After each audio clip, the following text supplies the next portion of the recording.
Halo teman-teman, saya Arya Susila Nugraha. Pada pertemuan kali ini kita akan membahas tentang termokimia, sebuah bab dalam mata pelajaran kimia yang membahas tentang hubungan antara reaksi kimia dengan energi.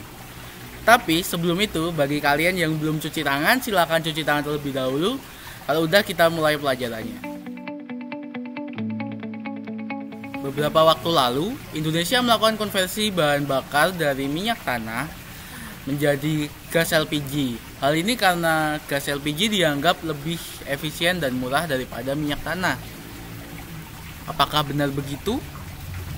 Untuk mengetahuinya, kita perlu menghitung berapa besar energi setiap 1 mol minyak tanah, lalu dibandingkan besar energi setiap 1 mol gas LPG.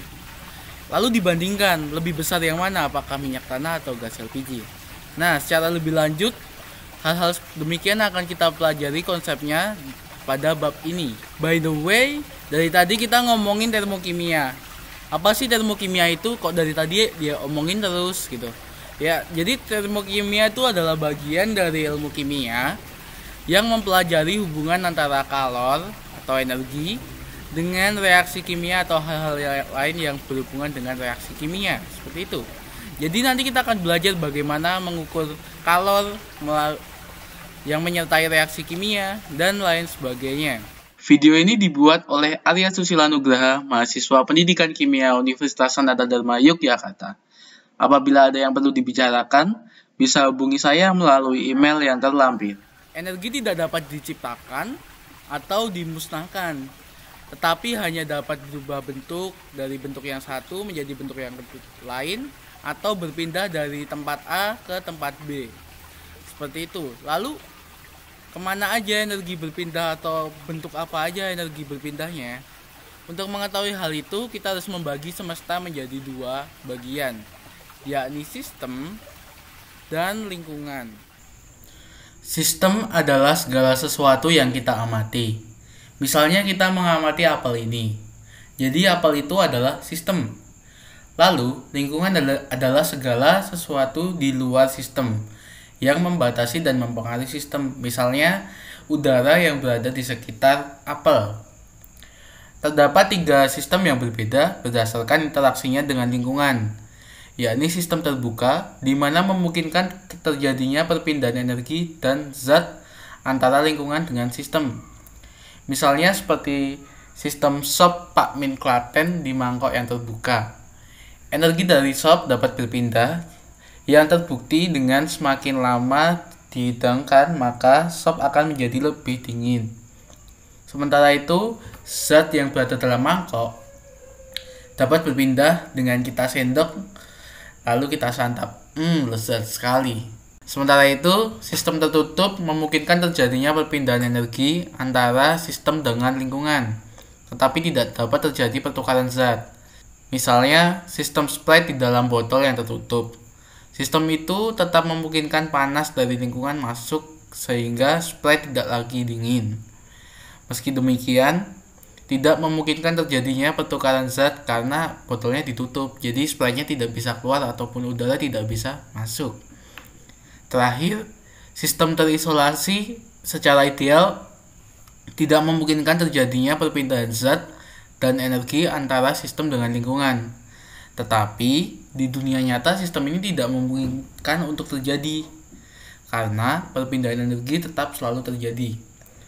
Salah satu wujud yang mendekati sistem terisolasi adalah termos. Termos menggunakan insulasi yang mencegah panas dan zat dapat keluar. Namun tetap saja sebagian kecil dari energi panas itu keluar. Sehingga ya kalau teman-teman nyimpannya Senin digunakan Rabu kemungkinan sudah dingin. Energi yang disimpan dalam sistem yang mengatur interaksi antar molekul di dalamnya disebut sebagai energi dalam atau dilambangkan dengan U. Energi dalam dari sebuah sistem adalah total dari energi kinetik dengan lambang EK dan energi potensial dengan lambang EP. Sehingga diperoleh persamaan U sama dengan EK ditambah EP. Sayangnya, besar dari EK dan EP pada sistem tidak dapat diukur, sehingga U juga tidak dapat ditentukan, teman-teman. Namun, perubahan energi dalam delta U pada suatu sistem dapat diukur. Energi dalam berubah dalam wujud menyerap atau mengeluarkan kalor dan melakukan atau dikenai kerja dengan kalor dengan simbol Q dan kerja dengan simbol W, sehingga diperoleh persamaan delta U perubahan energi dalam sama dengan Q kalor ditambah W usaha. W bernilai negatif jika melakukan kerja dan positif jika dikenai kerja. Q bernilai negatif jika mengeluarkan kalor dan positif jika menerima kalor. Misalnya ya, pada proses combustion motor, sistem campuran bensin dan udara yang mengalami combustion akan mendorong piston, yakni sehingga melakukan usaha dan menghasilkan energi gerak. Jadi dari pistonnya itu menghasilkan energi gerak sehingga motor kita dapat berjalan. Sementara itu, selain menghasilkan usaha, proses combustion itu juga menghasilkan kalor atau Q. Kalor ini dikeluarkan oleh reaksi combustion sehingga menyebabkan mesin menjadi panas. Kita lanjut entalpi dan perubahan entalpi. Entalpi adalah kalor yang dilepaskan atau diserap oleh sistem pada tekanan tetap. Entalpi dengan lambang H sukar ditentukan. Hal ini karena entalpi sama dengan energi dalam ditambah tekanan kali volume. H sama dengan U plus P kali V. Sementara itu U sendiri, energi dalam, tidak dapat ditentukan. Jadi sama halnya dengan energi dalam, yang dapat dihitung adalah perubahan entalpi atau delta H. Sehingga diperoleh persamaan sebagai berikut. Delta H adalah delta H akhir ditambah delta H awal. Atau delta H produk ditambah delta H reaktan. Seperti itu. Sehingga diperoleh delta H dari sistem. Berdasarkan perpindahan kalor antara sistem dengan lingkungan, reaksi termokimia dibagi jadi dua, yaitu reaksi eksoterm dan endotherm. Reaksi eksoterm terjadi di mana entalpi reaksi lebih besar daripada produk, sehingga sistem melepas energi ke lingkungan. Akibatnya suhu dari lingkungan jadi lebih tinggi, seperti itu. Contohnya, reaksi pembakaran metanol CH3OH yang mengalami perubahan entalpi sebanyak minus 638 kJ. Selain itu, fermentasi gula menghasilkan etanol melepas energi sebesar minus 118 kJ. Reaksi yang kedua adalah reaksi endotherm. Terjadi di mana entalpi zat bereaksi lebih kecil daripada produk. Hal ini berarti sistem menyerap energi dari lingkungan. Akibatnya suhu lingkungan mengalami penurunan, jadi dingin. Contohnya, proses fotosintesis pada tumbuhan yang memerlukan energi sebesar 2820 kJ. Selain itu, reaksi pembentukan gas asetilena atau etuna dari C dan H2 memerlukan energi sebesar 226,7 kJ. Kita akan masuk menuju ke persamaan termokimia. Satuan dari perubahan entalpi adalah kilojoule, sementara perubahan entalpi molar adalah kilojoule per mol. Mengapa berbeda? Silakan simak persamaan reaksi sebagai berikut. Gas H2 bereaksi dengan setengah gas O2 menghasilkan H2O atau air dengan melepas energi sebesar 285,85 kJ mol pangkat minus 1. Hal itu berarti setiap 1 mol H2O yang terbentuk maka akan dilepas energi sebesar 285,85 kJ. Begitu teman-teman. Mudah kan? Lalu bagaimana Kak penulisan persamaan termokimia? Apakah terserah Ya enggak, semua itu ada aturannya. Berikut adalah persamaan termokimia. Pertama, dalam penulisan persamaan disertakan entalpi atau delta H dan fase senyawa atau unsur, misalkan aqueous, gaseous, liquid, atau solid. Kemudian yang kedua, jika reaksi kimia dibalik, entalpi berubah tanda dari positif menjadi negatif atau dari negatif menjadi positif. Misalkan reaksi pembakaran gas etuna ini ya, C2H2 dengan 2,5 oksigen menghasilkan 2 CO2 dan H2O. Delta H-nya atau perubahan entalpinya adalah minus 142 kJ. Tetapi apabila arah dari reaksi kimia ini dibalik, jadi CO2 dengan H2O bereaksi menghasilkan C2H2 dan 2,5 oksigen, maka delta H-nya dari reaksi tersebut adalah positif 142 kJ. Selanjutnya, jika koefisien reaksi kimia dikali dengan A, entalpi juga dikali dengan A. Misalnya, reaksi pembentukan CO2 sebagai berikut ini. Karbon dan oksigen bereaksi menghasilkan gas CO2 dengan perubahan entalpi sebesar minus 393,5 kJ. Apabila reaksinya hanya setengah reaksi, jadi semuanya menjadi setengah ya, setengah karbon, setengah oksigen, dan setengah karbon dioksida, maka perubahan entalpinya juga setengah, yakni minus 196,75 kJ. Contoh soal, kelompokkan reaksi berikut ini, apakah endotherm atau exotherm? Silakan pause video ini dan segera dikerjakan, lalu jika sudah mengerjakan, silakan di-play maka kita akan membahas bersama-sama. Oke, soal yang nomor A merupakan pembentukan gas karbon dioksida dan mengalami perubahan entalpi sebesar minus 566 kJ.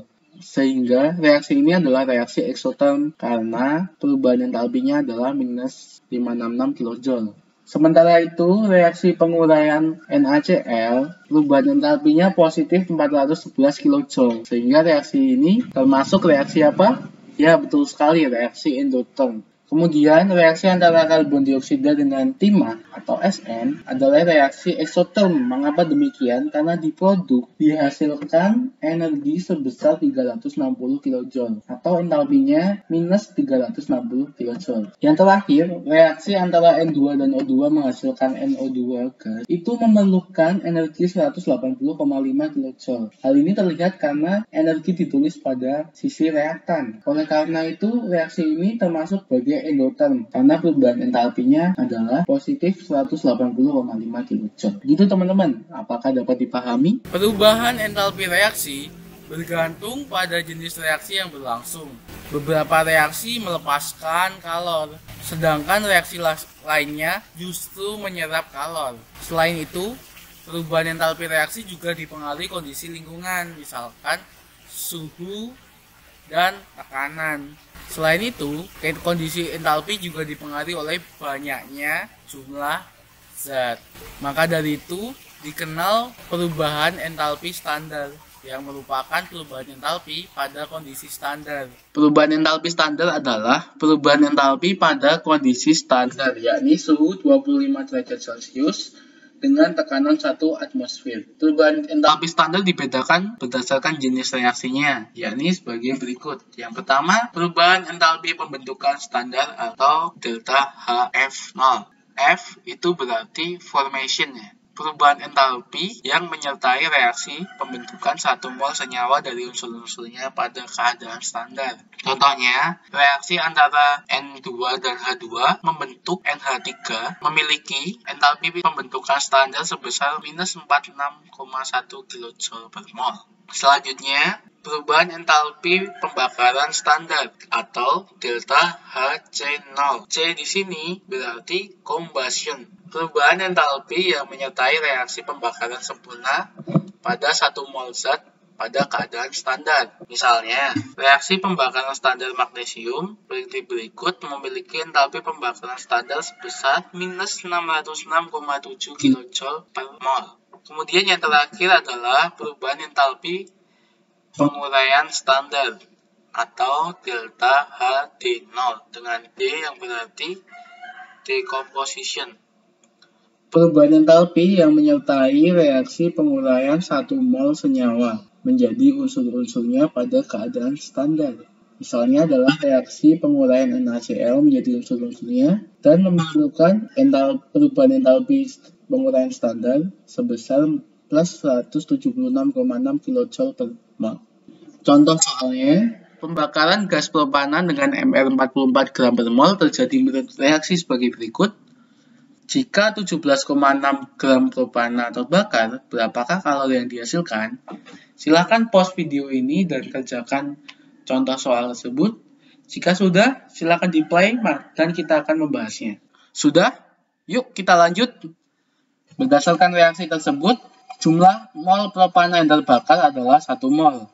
Sementara itu, massa propana yang akan kita bakar adalah sebesar 17,6 gram.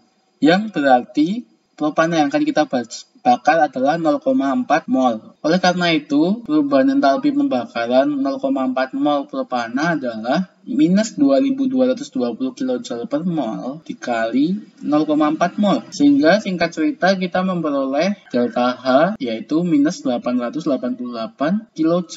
Jadi, pada pembakaran 17,6 gram propana dihasilkan kalori sebesar 888 kJ.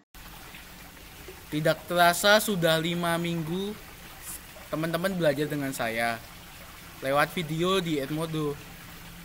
Saya sadar banyak sekali kekurangan dari video buatan saya, mulai dari hal-hal teknis seperti perekaman dan editing hingga hal-hal substansial seperti materi yang salah atau typo dan lain sebagainya. Saya mohon maaf atas segala kekurangan itu dan terima kasih atas perhatian teman-teman selama 5 minggu pelajaran ini. Hari ini adalah hari terakhir saya praktek mengajar bersama teman-teman.